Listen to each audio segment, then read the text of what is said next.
So it's been a pretty significant time span since I extracted this manuscript here, during which time I've gone through a big career change on the professional front. I'm now sort of running a new business here, which has taken all of my time. But I'm now in a position to start to post the odd video again on the continuing sort of restoration journey. So you can probably see up here these sort of three large volumes. This bottom one was a previous complete restoration I did of Commentaria and Concordiam by Sebastian Baradas, a Portuguese-speaking theologian. We have the book that gave us the manuscripts, so we'll be looking at that more closely momentarily. And then the next one in queue after that is a complete set of the Roberto Bellarmine works called the Disputationes, which is basically works on heresies within the Catholic Church. So both the Sebastian Baradas and the Roberto Bellarmine, those are really significant sort of end of the 1500s, beginning of the 1600s works. Very, very valuable. I was actually very lucky to get all 4 volumes, all the complete works here bound as one.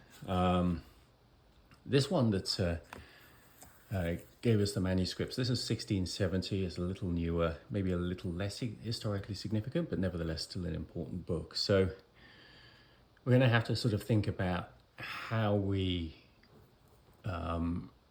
reinforce the text block or rebuild it in order to be able to reattach the boards.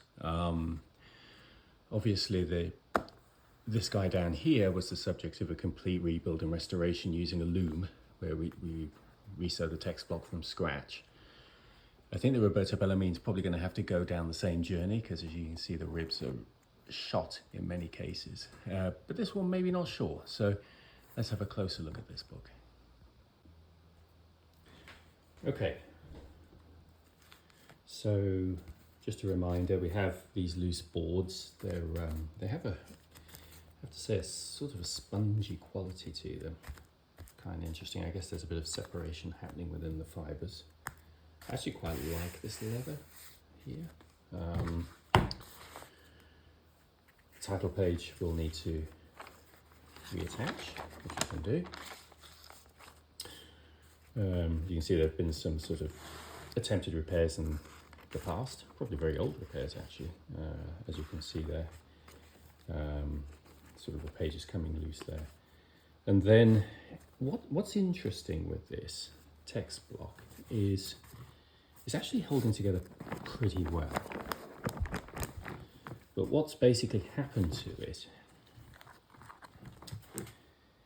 is it was bound with leather here. And the leather's dried, contracted and split, and that's why the boards have come away. But what's interesting is, as you can see here, you've got this sort of,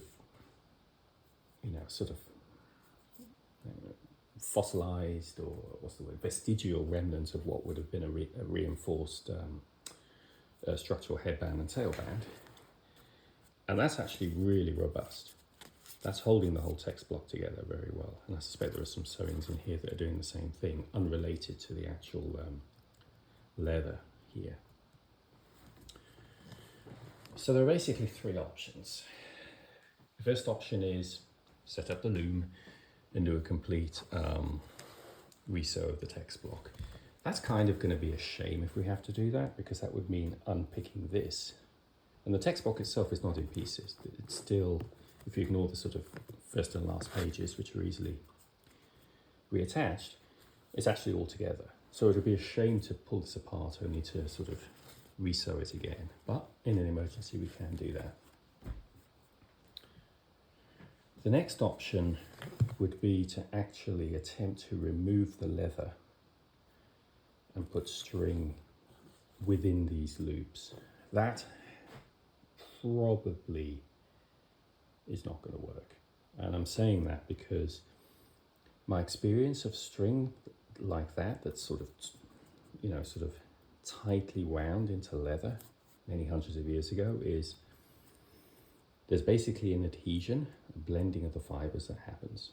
And if you try to remove the leather, the string actually degrades rapidly and starts to basically fall apart. And it really doesn't matter how careful you are, even if you were to literally take a scalpel and slice the leather, or to try and drill out the leather to reduce its diameter and then pull it out. The way in which the leather and the string adheres to itself, adheres to each other, it'll just do too much damage to those loops. And then the loops will start to fall apart and you'll be back to basically having to set up the loom and doing a complete resew. So I think what I'm going to do is the third way, which is I'm going to sister these bands. So let's have a think about how we would do that. So by sistering, what I think I'm going to end up doing is using 4 pieces of twine like this. And there we go, like this. Probably what's going to happen is, I'm thinking 4 just for symmetry really. I could do 3. My normal sort of mode of operation would be to do 3. 4 means an awful lot of holes being drilled in the boards. Maybe 3 will be enough. I mean, the result's more of a raised band that's got a bit of a peak to it there, but I think maybe that's okay. So the basic idea is using a specialized needle that has a nice curve in it, which I'm struggling to find here. But basically we'll have a sort of a semicircular needle. What we'll do is we'll try and get into the leather here underneath it, just with thread, simple thread, in maybe 6 or 7 places for each band, and really tie it down. But the thread's only there really temporarily, because what we then do is, as you have seen from my previous restorations, we put a nice piece of fabric over this, sort of simple cotton or linen fabric, and glue it down thoroughly. And really the strength basically is in the glue going through the fabric, through these threads, into the leather and the existing sort of loops, and ultimately actually into the text block itself. So basically you end up with a nice penetration of glue a couple of millimeters down, between the gatherings here. And that results in a very, very strong cohesive text block. So I think sistering is the way to go.